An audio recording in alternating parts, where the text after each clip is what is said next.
Ladies and gentlemen, if the rumors are true, the hierarchy of the Marvel Cinematic Universe is about to change. Only not in a good way. Let's discuss. Our content sucks. Our content sucks. I watch so you don't have to. All I'm offering is the truth, nothing more.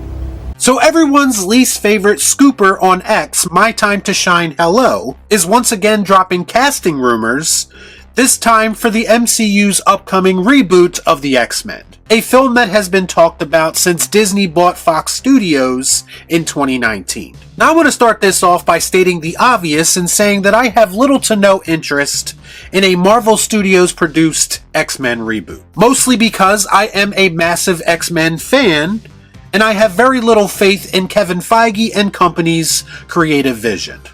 You're a dick. Okay.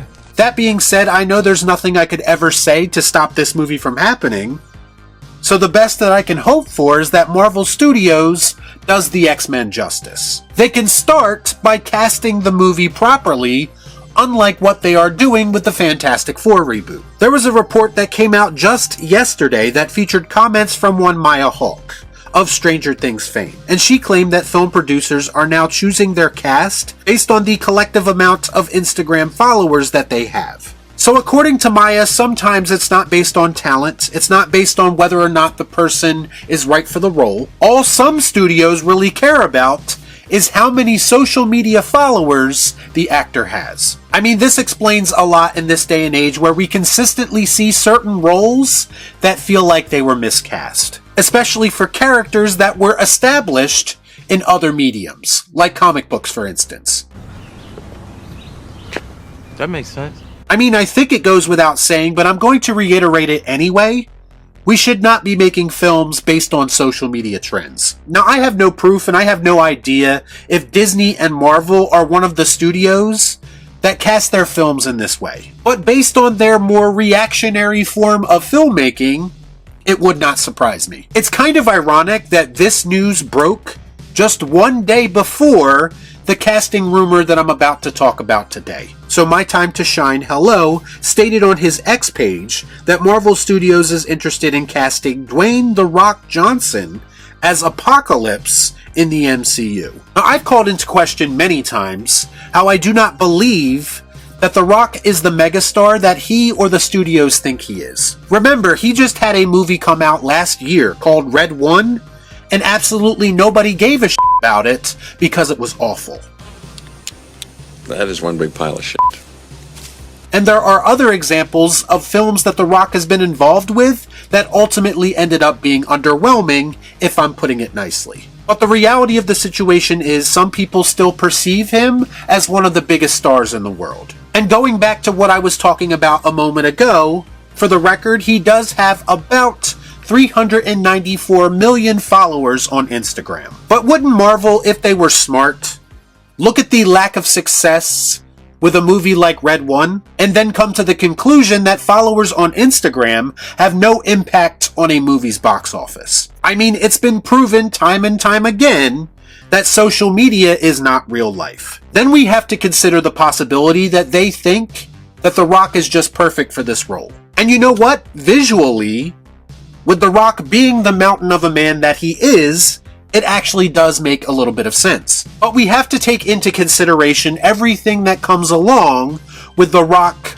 potentially joining the MCU. Son, your ego is writing checks your body can't cash. First of all, unless he's feeling generous that day, they are going to have to pay him his overinflated salary, which at the end of the day is only going to raise the costs of this potential film. And we're talking about Marvel, who outside of Deadpool and Wolverine, haven't exactly lit the box office on fire, especially lately. And then we have the added wrinkle of The Rock, historically, being very hands-on with any project that he's involved with, which doesn't say much for his creative prowess either, if you take into consideration the low quality of most of his movies. So what you could potentially have here is a situation where The Rock and Kevin Feige and Marvel Studios overall are all trying to outmetal each other, which could be disastrous if in fact your goal is to create a cohesive film.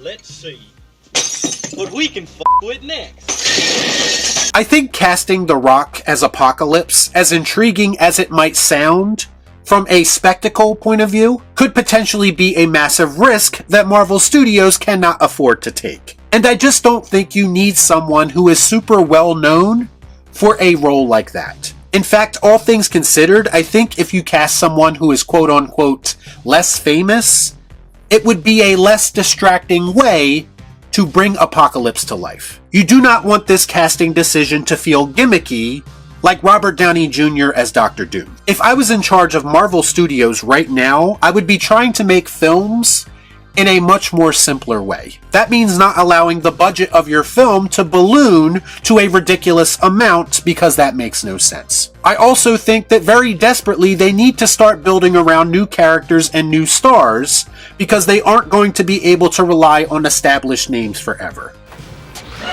It's true. I saw another rumor this week that Margaret Qualley of The Substance fame is rumored to be up for the role of Rogue in the MCU. And I think I speak for every red-blooded male who saw The Substance when I say, yes please. Margaret's star is currently rising, she's a talented actress, she has a screen presence, and she's not bad to look at in the process. She got a great ass! Bringing someone like her in to build the new X-Men team around makes a ton of sense to me. Of course, the caveat to that is that Marvel Studios needs to put the right creative people in place to make this movie work ultimately. That means coming up with a good story and bringing it to life with talented writers and a director with a vision. I mean, it sounds like common sense, but based on how Marvel Studios typically operates, it might not be as obvious as you think. Y'all be cool. Nah.